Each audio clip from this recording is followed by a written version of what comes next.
Hi everyone, my name is Stephanie Loera and I am a mental health clinician with Family Connections. Today I'm going to go a little bit over breathing.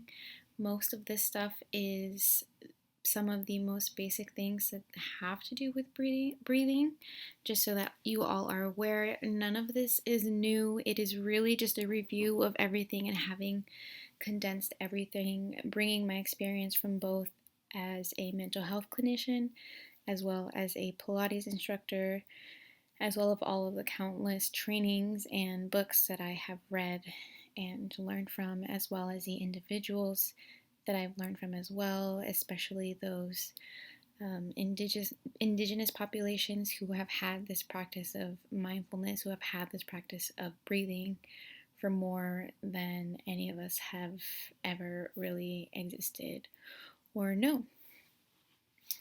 Breathing is really important for me, especially because it's everywhere we go. Before we go ahead and get started, I am going to ask you to do a few little stretches with me as you are sitting here just staring at that screen, as we're all staring at a lot of screens these days. We're just going to do a quick stretch of our neck. You are going to first start facing the floor. You are sitting upright. That neck is up. Slowly, you are going to start facing the floor. Your chin is going to be at your chest. You're just looking at the floor here. Your neck is bent towards that floor. You're here for a few more seconds. 3, 2, and 1. You're going to bring that head back up slowly. We're going to go very slowly into this next one. Again, just another neck stretch. We are going to bring our neck up, throwing it back towards your back as you are looking towards that ceiling. You are looking at that ceiling. You're here for another few seconds, feeling that extension on your neck. Just 3, 2, and 1. Going back into that seated position, that laying position, whatever position you are in. Again, just one last thing before we jump into this. I'm going to ask you to do one inhale and then one big exhale. You're just going to inhale at whatever count you need to, giving me that breath right now. And exhale. Let's get started. So, today we're just going to go over Family Connections, the organization that I'm currently with right now, sort of a little bit about what we do, our history. I am going to go into self-care and intersectionality. I will also go into a few other kind of grounding techniques that we can basically do, because breathing is not for everyone once we do consider all of those intersections. I will then go into the breathing basics, going over what are the benefits, why it's so great, as well as sort of the mechanics behind breathing as well, and just sort of every part of our body that is involved with breathing, as we usually only associate it with our lungs. And then I just have a few slides of different activities that you all can do, and I'm hoping that this PowerPoint presentation can really just be taken back to wherever it is that you are as a teacher, as a caregiver, and just really use the different slides that I've put on here. Super simple activities that I hope are really applicable. And I have all of the readings and resources that I used for this presentation at the very bottom, and they all have very valuable information, and I do urge all of you to look into some of those readings, presentations, or anything that you can find on this topic would be really valuable. So for Family Connections, we're really centered around that idea that the child is going to succeed, and in order for them to succeed, the whole family needs to succeed, and they need to have the tools to succeed. So we operate a free parent participation preschool, 0 to 5. It is sort of run as a co-op. All the parents have specific chores. Everyone has a day where they're bringing in snacks. Parents receive true on-the-job training, and they're not only working with their own kids, but they are also working with others, and then their kids are interacting. We have different staff to support this. Not only do we have the preschool teachers, I myself am sometimes involved in some of those classes. We also have staff support from Star Vista that helps do a lot of parent observation. And we also have parents supporting one another and giving each other feedback, just ongoing feedback throughout the whole school year. Of course, that looks a lot differently now, and we started to incorporate the different things to make sure that all of what we had before COVID is now existing on the online platforms before we finally do go back to that in-person learning. We also have a program called the Young Scholars Program, which is at kindergarten through 5th grade support. That program has different mentor type coaching for both the students and the parents. The students also have tutoring services available to them. Those tutoring sessions are usually about 1 to 2 times a week. And at this point, we also have a hotline. Let's say a student is doing their homework and they've already had their tutoring session. They will then get a sort of like hotline where they can call and get on the spot help for whatever homework it is that they're working on, should their parent not be able to help them on whatever problem that they're working on. We also have parent education and leadership opportunities. Our goal is to eventually have the parent cafes that we hold to be parent run. We do have various organizations that come in and talk to the parents and sort of give what work that they're doing at their sites, as well as different topics such as bullying. We did have an organization come in this last year about bullying, the importance of fathers in parent participation programs. It really varies depending on the parents' needs as well as the organizations that are coming in. Both the parents that are participating in the parent participation preschool as well as those who are in the Young Scholars program are invited to these monthly parent education opportunities. As part of our school, as I said, not only is a mental health clinician and the teacher doing assessments, the mental health clinician really looks into those assessments and does referrals when there is a need that we see. That support staff member from Star Vista as well also helps collaborate and offer referrals when they are needed. We also have a home visitor on staff. Not only do the preschool teachers do home visits themselves or have one-on-one sessions with each of their students, but we also have a specific home visitor designated should the preschool teachers feel that there is a higher need or just additional support wanted from those families or needed. We do step in as well with that home visitor. They get individually managed support, again, really depending on the parents' needs. We really allow this to be parent-led in that sense, as well as the kids leading everything for us.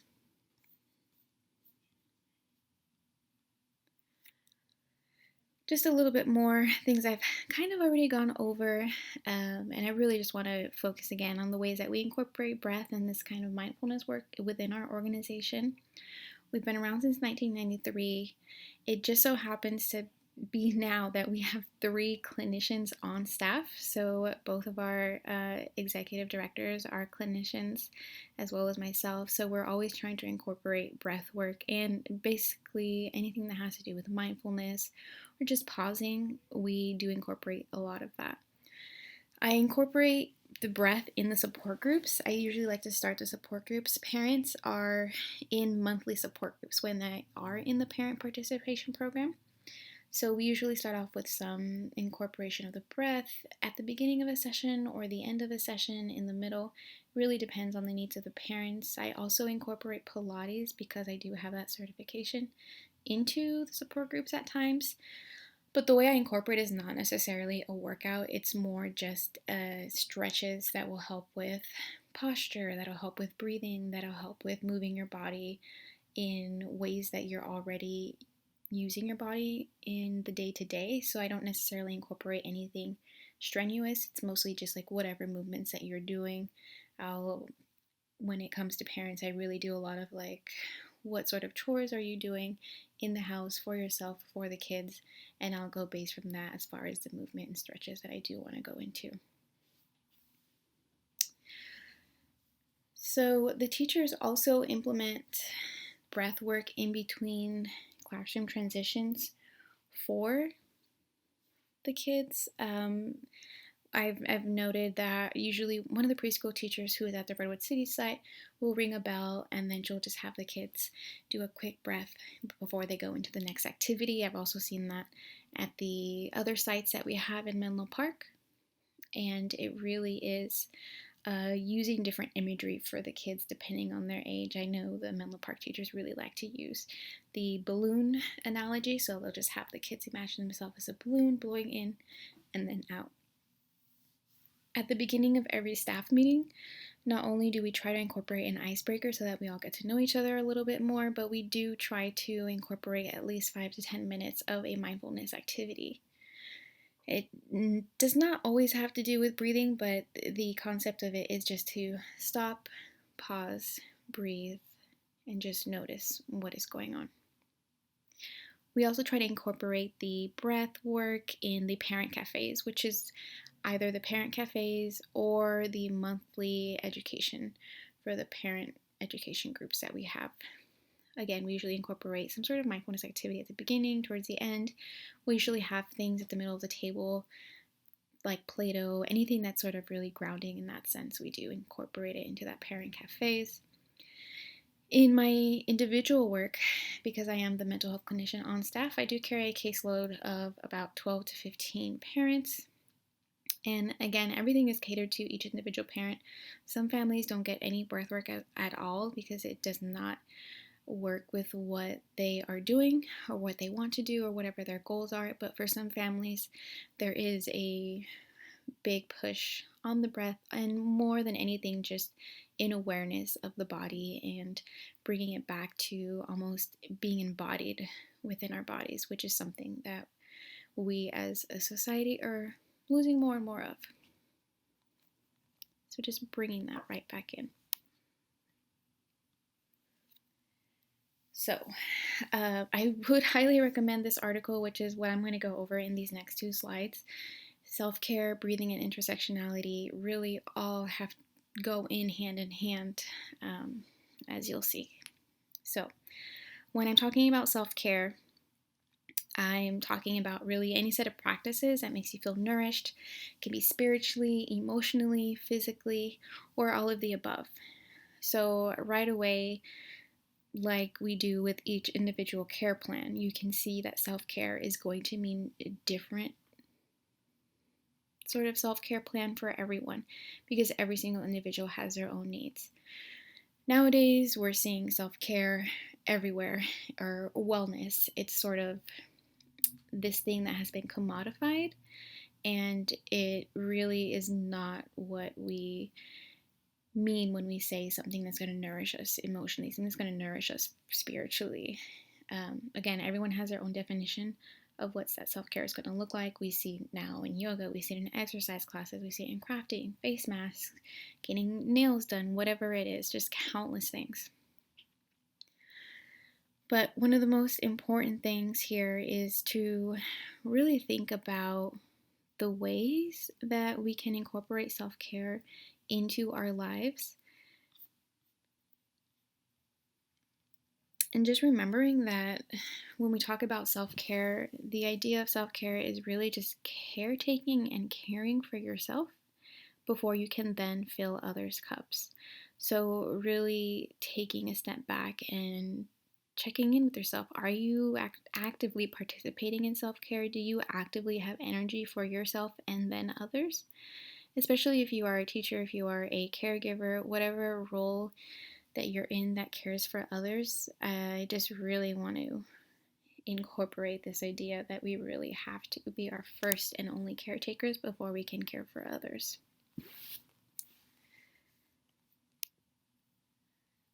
Like for me, for example, I am already speaking from a place of privilege, and I do acknowledge that I do carry that with me when I am working with the families, different intersections. I can't say that I exist in that group that lives below poverty level at this point. I do have said privilege degrees. I exist in a dominant gender. I live in a land that was colonized, I do recognize that I have all of those. And for everyone, the experience is different. For everyone, the experience of self-care, the experience of happiness is going to be different. For those who do identify in this identity of being marginalized, our happiness does have to go through our social suffering, and we do have a lot more work to do just because we do exist within all of those intersections. Doesn't mean it's impossible, it just means that we have to, again, caretake for ourselves as much as we can. And when we think about breathing in general, just the reason why I love breathing is because it's free, because it's always with us, and it's such an important part of our life. Again, it's always with us. It's the energy for all life. If you think about different sayings, different idioms, think about take your breath away, not to waste your breath, it's a breath of fresh air. We assume that the breath will always be there when we need it. Just a little bit more about intersectionality, what I mean by that. I know I did describe some of my intersections, though I just would like to define it a little bit more here. I have put some definitions here. Intersectionality is truly a concept that was articulated first by Kimberly Crenshaw and refers to how categories like race, class, gender, sexuality, and ability are interconnected and work together to affect our individual and collective experiences. So the concept also explains how those categories correlate to different yet connected systems of oppression and privilege. So when we think about self-care, the problem when we think about intersectionality is that it can be narrow. It does not always fit everyone. Self-care, when we think about self-care, is putting yourself first. Well, I keep saying you got to be the caretaker for yourself before you can be a caretaker for others. But when we think about that, how can you do that when you're a single parent working multiple jobs? Or how do you not take work home with you if you are working as a social worker, if you're working in something that has to do with social injustice or trauma or inequalities? Or how are you participating in self-care? How do you treat yourself when you're living paycheck to paycheck? So right away we see that it's not always something that everyone can actively participate in, which is again why I focus a lot on the breath, because it's something that doesn't require us to buy anything. It's something that we may already have internally, and it's something that does work for some, not everyone. So just really important to understand the role that oppression play in our ability to or inability to achieve wellness. Think about the different marginalized groups, for people who often feel guilty for working toward it, for who feel guilty and always feel like they have to be working. That narrative is true for some people, unfortunately, because of the society that we live in, though it would be great to restructure those kinds of thoughts and really focus on ourselves again before we can keep giving out into the world, before giving to ourselves. Another important thing that we really like to focus on at Family Connections is really seeking out community care. There is a community of parents that all the parents have available to them. It's really just creating those relationships with peers, which then turns into friendships, family, and then communities. And there's really just a network that we already have. Most of those families that we do have in our Young Scholars programs are families that did graduate, in a sense, from the 0 to 5 parent participation program. So already some of the people have established connections, and we try to reinforce those connections and sort of have the parents who have been in the program to mentor those who are just starting out.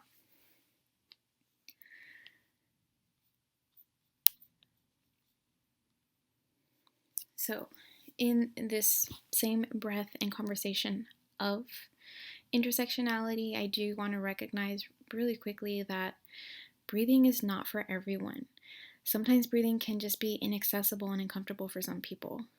In this case, and when we're talking about breath, for me, it's mostly a somatic reaction. It's a place of grounding. But for some folks with a diverse range of disabilities, breathing is not going to be accessible. So we really have to, again, work with each individual and see what works for them, what doesn't work for them. Some people, breath work is really just about accessing flow, and we can find flow in other things, like everything that I've written down here. And this list is extensive. I didn't include everything in here. There are so many other things. Breathwork can especially be difficult for some individuals who are in a lot of the states of trauma, because it can, or maybe even anxiety at times, because those people who are already hypervigilant, the cues that we use with breathwork or mindfulness is noticing or focusing. Sometimes those can just be overwhelming. So really paying attention to the students or the kids or the adults that you're working with, and really hone in on what it is that they're needing, as opposed to just pushing breathwork onto them. So in the same way, we really need to almost decolonize breathwork. We need to really decolonize self-care and ourselves in that sense, and really starting from the ground up, and not really having others, the Western world, really dictate what the self-care practices are going to be for us. So just alternatives, internal body scans and external body scans. This one is almost like a mindfulness activity. It really depends on each person. Again, an internal body scan is really going from head to toe and truly analyzing what it is that your body is feeling right now. I will do a quick example of my head. If I'm doing a body scan on my head, I'm just thinking, well, today my head is feeling less tight than usual. I do feel some tightness at the back right of my head. I'm just noticing it. It's not really causing any discomfort. I just feel that it's there. The front of my head feels fine. The back of my eyes maybe a little bit strange feelings, because I did have coffee earlier. And yeah, that would be basically a quick example of a body scan just on my head. Again, you go through all of your body depending on each person. You don't have to go through every muscle. It really is just like what you want to focus on. The point of this activity is really just, again, pausing, sitting, and then really analyzing what your body is feeling. You can also do this with the external body scan, whatever it is that the person needs. For kids, for adults, really, the finger and toe wiggles are pretty good as far as a grounding practice. Another thing could be those shoulder shrugs and shaking out those shoulders, or just shaking in general. If you incorporate a little bit of dance and then just shake, including shaking into the dance in the classroom, that's something that's really easy to incorporate. Progressive muscle relaxation. Progressive muscle relaxation is basically just tensing up a part of a muscle for a few seconds and then releasing it. So again, similar to the internal body scan, this progressive muscle relaxation can be done with various parts of your body. You can decide which parts of your body you want to do. You can have it be super extensive, or it doesn't have to be extensive at all. Sometimes when you do, should you look up progressive muscle relaxation, you'll see that there is a breath component to this one sometimes. But again, you don't have to incorporate the breath component to it if you don't want to. Progressive muscle relaxation, again, you're just tightening different parts of your body. For me, I usually do the eyebrows, my cheeks, and my hands, my stomach, my glutes, thighs, shins, calves, and then feet. I'll go through all of those, but if you want to make it even more basic, you can just choose 3 to 4. Again, all you're doing is tensing up whichever muscle you're focusing on for about 4 to 6 seconds, holding it in that tense position, and then letting it go. There are a lot of studies out there that have shown this one to really help with anxiety and stress and decreasing those levels. Arm swinging, it really depends again on each individual. You can do the arm swinging where your palms are linking both elbows and you're sort of almost hugging yourself and just swinging from side to side. Or you can just have your arms extended out, just swinging wherever you need them to be across your body. It really, again, this is going to be different for everyone. Pushing against the wall can also be very grounding, using all of that energy and force, pushing your hands into the wall. Again, I wouldn't recommend this one for kiddos who have been incarcerated, for adults who have been incarcerated, as it can be triggering, or individuals who have had some sort of encounter with the police, as those do require or have gone through some sort of being pushed into something. Again, just a quick trigger warning for that one. Humming, again, this one I wrote not singing. There is truly a difference here. Humming creates a vibration when you are humming. So again, it's really different than when we were to do if we were to sing. So just noticing, all you have to do is hum. There's really nothing to it, just humming, and it's just a typical grounding technique. Massage, if you can get a massage, if you can give yourself a massage. That would also be really grounding. A lot of these have to do with the five senses, so whatever you can do to hit on one of those five senses or more than one is going to be the most helpful as far as grounding. Spending time outside, if possible, being barefoot so that your feet is feeling all of those textures would be really helpful. Anything that has to do with art, painting, clay, Play-Doh, anything that has to do with textures and like your hands truly feeling everything would be great. Hugging a pillow has also been really helpful. Throwing ice on the ground when one is angry, as one is activated or in that fight or flight mode, it's really soothing to just throw that ice on the ground. I did learn that one when I was working in foster care, and one of the trainers at Alternative Family Services actually had recommended the throwing the ice on the ground. This one can be really fun for kids, especially if you put food coloring into that ice. Not necessary at all, just the act of throwing the ice on the ground. Hearing the crackling of the ice would be really helpful and grounding again. And then similar to the swinging, just rocking side to side can create a little grounding practice. Again, these are all alternatives to breathing. I'm going to now go into a little bit more about the breath, stress, why it's important. So just really quickly, stress in the brain. As we know, stress releases cortisol. Stress pushes protein kinase C, which breaks down the dendritic spines in the neurons in the prefrontal cortex. So we're just seeing an influx of stress right now, especially in these last few months during the pandemic, and now with the fires. There is just a lot more of stress and trauma that everyone is living in and everyone is having to actively go through, especially when we're still in school and we're still working full time. There's really no break, so there is just a constant stress in that our bodies may be holding. And it's just really important to pay attention to that. Again, breathing alternatives to breathing can really help with this flow of stress that we are living with.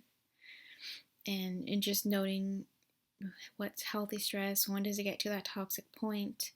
If there are children who have undergone a lot of trauma growing up, we would consider that chronic stress, and at times it does change those brain chemicals and the way that they're functioning. But just remembering again that the brain, as they say, is plastic. There's so much work that can be done and things that can be changed. It just takes a lot of work and practice to get into those to get into different functioning of our brain and being able to not go into that flight or fight all the time.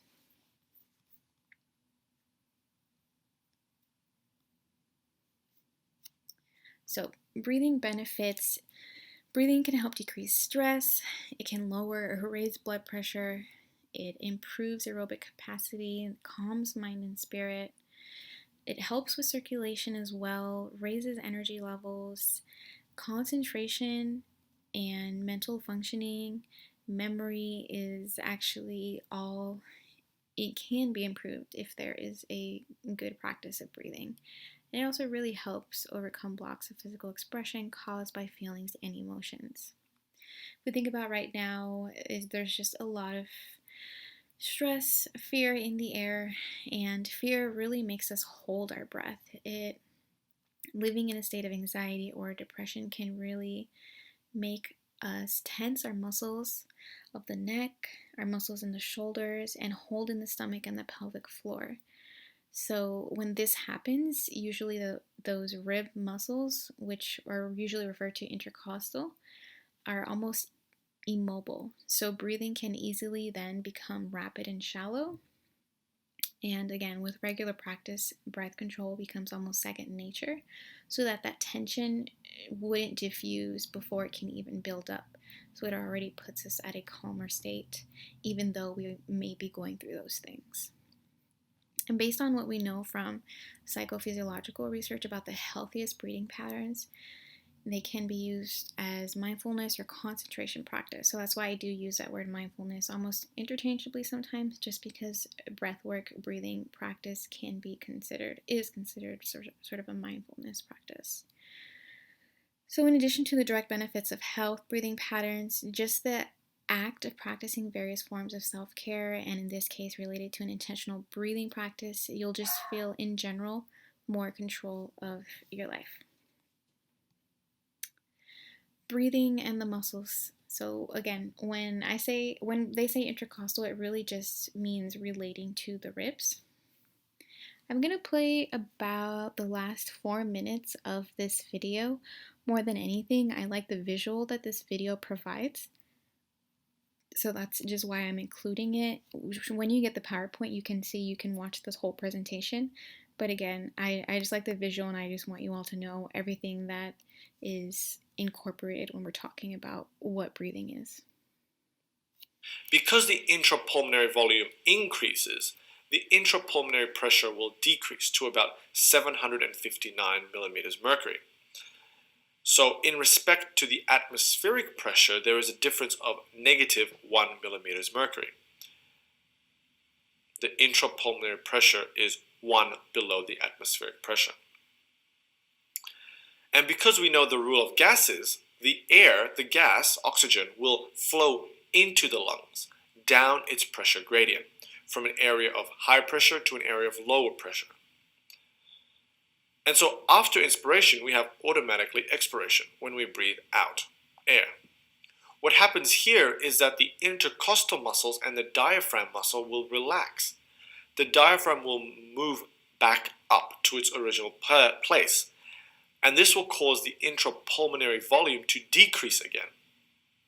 A decrease in intrapulmonary volume will mean that the intrapulmonary pressure will increase.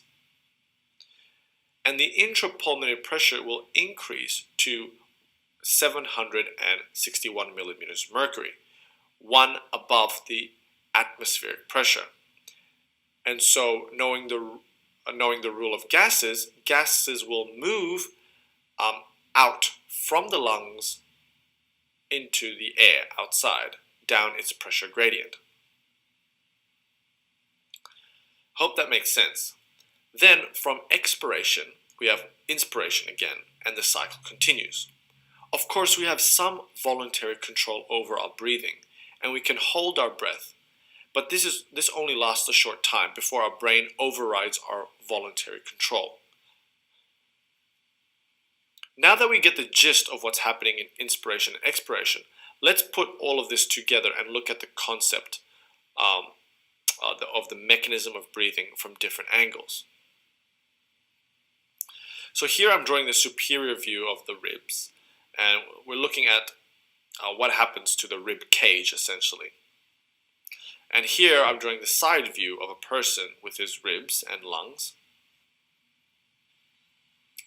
And so here we have the diaphragm in dark red I'm drawing here.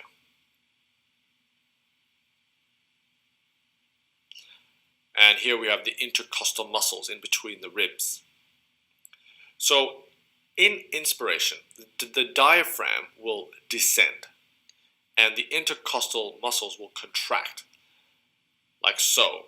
And this will essentially expand the rib cage, and the rib cage will rise. This will cause the thoracic cavity volume to increase. And an increase in thoracic cavity volume will mean that the intrapulmonary volume will also increase, which will lead to a decrease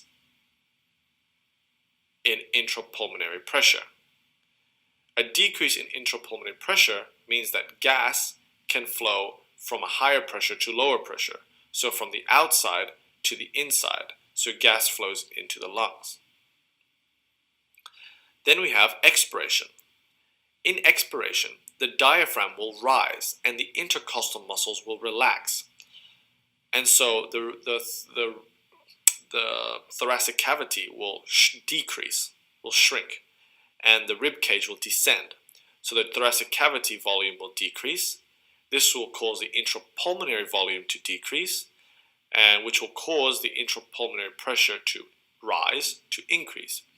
And so gas will flow out from the lungs, from a higher pressure within the lungs to a lower pressure outside of the lungs in the atmospheric pressure. Hope that all makes sense, the inspiration and expiration mechanism of breathing. Of course, it's important to note that you have also accessory muscles that are used in breathing. These accessory muscles used are the sternocleidomastoid muscles and the scalene muscles. Anyway, I hope you enjoyed this video on the mechanism of breathing. Thanks for watching. Bye.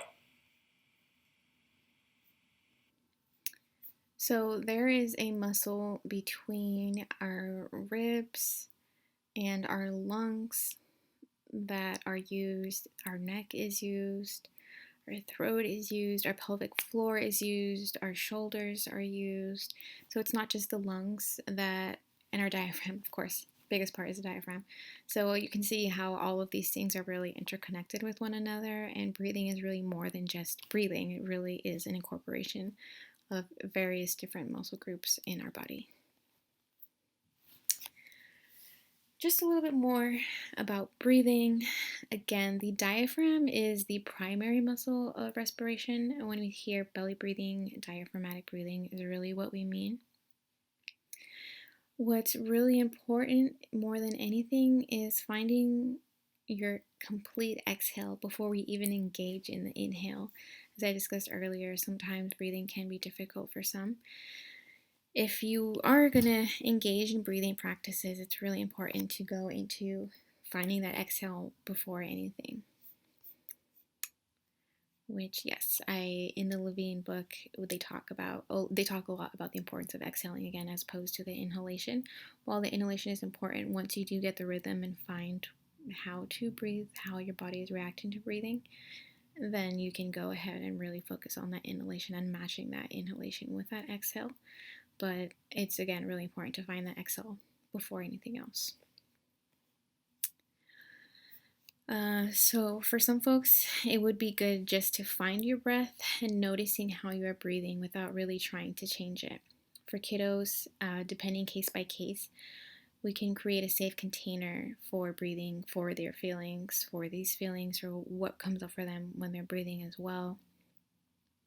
And we can just allow them to exist as sensations if they are feeling something more extreme. Just, again, in the idea of noticing.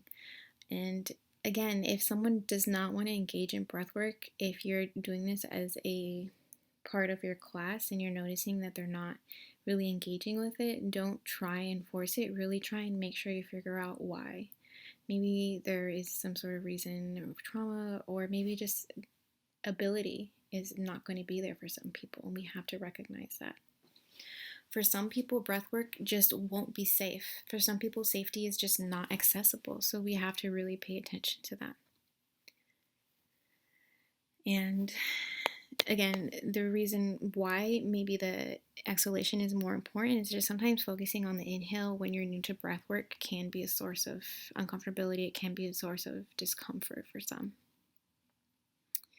When we are participating in that disturbed breathing, a lot of the times it can be due to stress, it can be due to anxiety, it can be due to depression. It really depends, again, case by case, but it is really common knowledge in the Pilates world, I guess, that when we are participating in shallow breathing, we are more in a state of panic or a heightened vagal activity.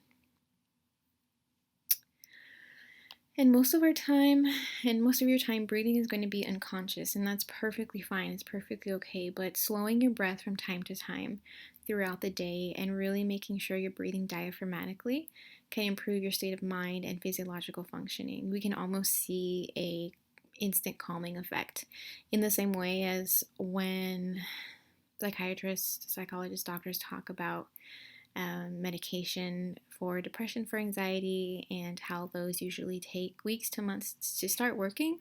We know that scientifically it has been proven that both breathing exercises as well as physical exercise does have more instant effects for those sorts of things.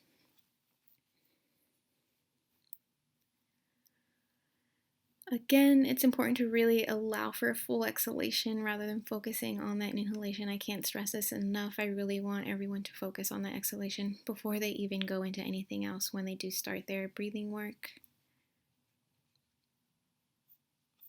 And let's do really quickly, again, as you're sitting here, let's just pay attention to how you're breathing today. So let's put one hand is going to go on your chest, the other is going to go on your belly. You're sitting up straight, you're sitting up in that comfortable position for whatever that means to you. You are going to give yourself an inhale again. It doesn't matter what that inhale looks like. We want to see what that exhale is going to look like. And exhale. So as you're inhaling, as you're exhaling, I just want you to note which hand of yours is the one that is raised a little bit more. If you notice right away that it is the chest, just focus a little bit more on your breathing the next time you do go into the activity. It may mean that we're breathing shallowly. It just may mean that our hands are placed incorrectly. But it's really important to make sure, again, that we're breathing diaphragmatically. Most importantly, I just want everyone to get into the practice of checking in with their breath 1 to 2 times, 3 times per day, just to see where that breath is, because again, something we always do really unconsciously. It's something that's always there. Clearly, if we did not breathe, we would die, but really paying attention to the patterns that we are using when we are breathing. And again, just making sure that it's a little bit deeper as opposed to that shallow breathing. And it's completely natural that we're going to be in that place of shallow breath right now, whether we are nervous or something, or just the general state of the world right now. It's going to be common that we're going to be caught in that shallow breathing if breathing practice is not something that's incorporated already into your life daily.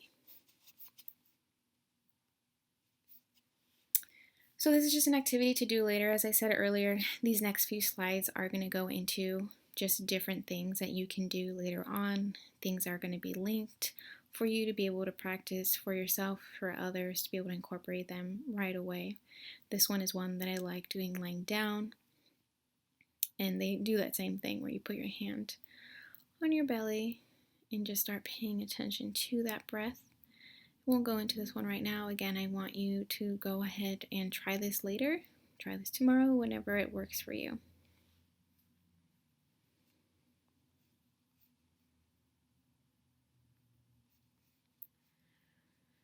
Just a few more exercises. So belly breathing is almost like that exercise that we just did right now.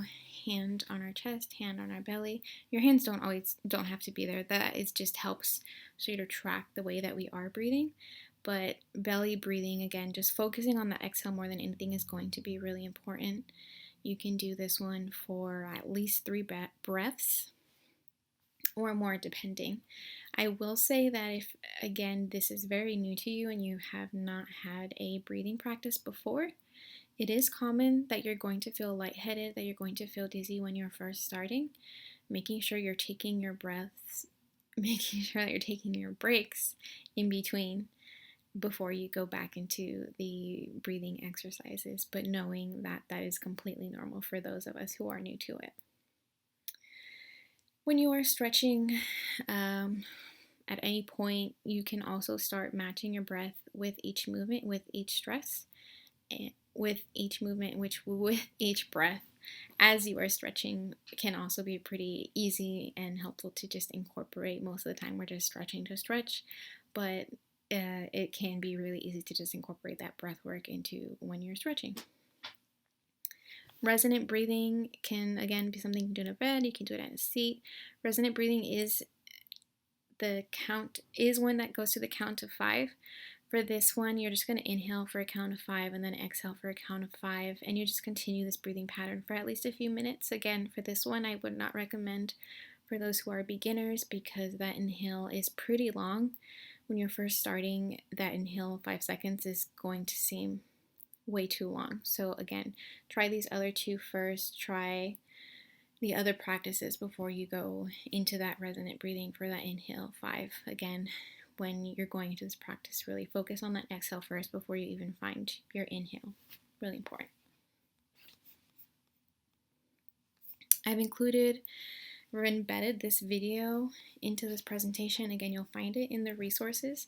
This is just a 4 to 5 minute video that comes from the book Sitting Still Like a Frog, which has actually various other mindfulness activities for kids that are both older and younger. It would be really helpful to link this book. It also comes with a CD with various mindfulness exercises. But this one, the author really likes to incorporate it in school and has used it up for kids up to age 12. For children, breathing is really beneficial from the beginning of their lives, and it really improves their concentration skills. It helps them remember things better, and it also helps them be less impulsive. Other benefits for them can also be to have some degree control in their inner world without rejecting or repressing anything. So this is a good one to be done. I won't play it, but again, I did embed it here. And this one can be done, again, in between transitions. It can be done when they're sad. It can be done before a test, after there's been an argument, really incorporating it to wherever you find or see fit for your kiddos. Just another example, this Mindfulness Junior does have a lot of exercises or handouts similar to these, and I just think this is one of the easiest one. This it's called finger breathing. As you see, you could just trace your hands. This one, again, is really easy, simple to follow for kids. I actually also found this specific exercise on Canopy, which I didn't list here, but I'll try and link it down below. If you're not already familiar with Canopy, it is a free streaming site. If you have a library card or if you are connected to an academic institution or university, Canopy is free. You get about 15 movie downloads per month. The majority of the movies that are on there are actually documentaries, but they also have a surplus of the great courses. There's actually a course on mindfulness in the great courses itself, and they do talk about this finger breathing in there because I believe there's a whole section for kiddos as well. Again, as long as you have a library card, you can sign up through Canopy, and it's Canopy with a K. So this one is the lion breath. This one is really fun for kids. I also incorporated this one in the next slide because it actually is also helpful for when you are in panic or stressed, just because it's a little bit more fun. And the lion breath, again, the most important part for this one is actually the exhale. For the lion breath, you're going to come into a comfortable seated position. You can sit back on your heels or you can cross your legs. This one, again, kids really love this one. You're going to press your palms against your knees and your fingers are spread wide. You're going to inhale deeply through your nose. As you're inhaling, you're going to open your eyes wide. At the same time, you're going to open your mouth wide and stick your tongue out, bringing the tip down towards your chin. Contract the muscles at the front of your throat as you exhale through your mouth by making a long sound. I hope you heard that. And just doing that about 2 to 3 times, you'll already see a difference. You can turn your gaze to look at the space between your eyebrows or the tip of your nose, but it's really up to you. When I do this with kids, we really just stare at each other and make a game out of it almost. And again, this one, very similar to the picture. That's how big of an exhale I want you to be incorporating into that lion breath. The pinwheel, for this one, it's really easy for kids to incorporate the breath or really to see. With the pinwheel, the concept is really just to inhale and then exhale all of that air, and that pinwheel essentially again is just going to be going, and it just incorporates something for the kids if they're first starting breath work for themselves. Using the pinwheel can be really accessible and easy, especially because we can make them at the school, and we have made the pinwheels at our site, and this exercise works every time. Percussive breathing, which I will again try to link at the bottom at the resource page of the presentation. Percussive breathing is really just taking that big inhale and then exhaling slowly. I hope I'm close enough to that mic so that you can hear that. You're inhaling, and instead of just exhaling all in one, you're sort of just cutting down the breathing.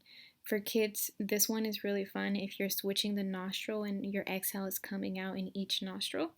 I hope that makes sense without the video component. Again, we can always look these up, and I can always try and link them at the bottom.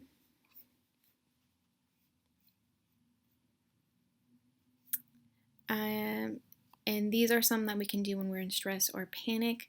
Again, sometimes those grounding techniques that were at the alternatives at the very beginning can work better, if not the same, for the stress and panic. The idea is to really ground.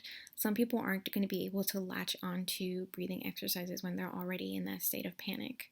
The most important thing, and I did include this emotion sensation wheel, really the most important thing that we want is for the kiddos, for individuals to really pay attention to what they're feeling, how they're feeling, both in their mind, but as well as where they're feeling it in their body as well. Breathing is really, for me, mostly a more somatic approach to how we're engaging our body, what our body is going through, what we're going through, especially now, and really just sitting with it and understanding, listening, and noticing. So box breath is just inhaling for that 4-second count. Then you're going to hold your breath for 4 seconds. Then you're going to exhale for 4 seconds. And then holding your breath again for 4 seconds. This box breathing is actually one of my favorites because this one has been proven to calm down the nervous system. So I really do point to this one a lot when I myself am in a panic, or if one of my clients is about to go into a spiral. Before they get there, I will try and incorporate this box breathing before a session. I usually try and do this box breathing at the end of sessions for those clients of mine who are participating in the breathwork component of our work. So I really just like to end, especially if it's a heavier session, I always like to end with something that is going to calm that nervous system down. And then that belly breathing, diaphragmatic breathing, just really big deep breaths, 3 to 10 seconds would be really helpful. And I did, again, like I said, that lion's breath works for kids, works for adults. It really, again, sort of in that same way as a box breath, it does calm down our autonomic nervous systems. And last but not least, again, more than anything, I just wanted to have these resources available to you right away. I don't know if you all are familiar with Hoopla.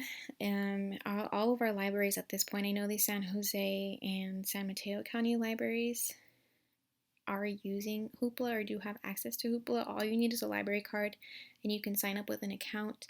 These books specifically are all on there. I did look into make sure all of these are on there. This one right here, this author actually has her whole series on Hoopla. So it's really easy to find. These are for older kids usually. Some of them actually are for younger kiddos, but there are a lot that would be applicable to their older kids.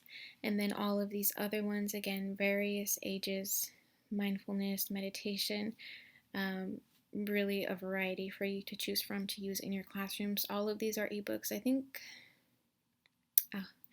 I should have put whether it was an ebook or an audio book, but again, they're all free. They're all on Hoopla as long as you have your library card. Sign in with that, and you have access to these right away. And these last few slides are really just the references. Again, I do recommend looking into some of these as they have been really helpful and they will be continue to be helpful. I highly recommend this Michael Yellowberg. It has more of the, again, indigenous perspective of mindfulness and breathing. There's not only a PowerPoint presentation slide, which I did use. He actually has some free lectures up that will be pretty helpful. Again, should you find the time, should you even have the time, I recommend that. But again, anything on here, it has been really valuable to me and the presentation. Thank you so much for your time. I hope you all have a great weekend, a great day. Thank you.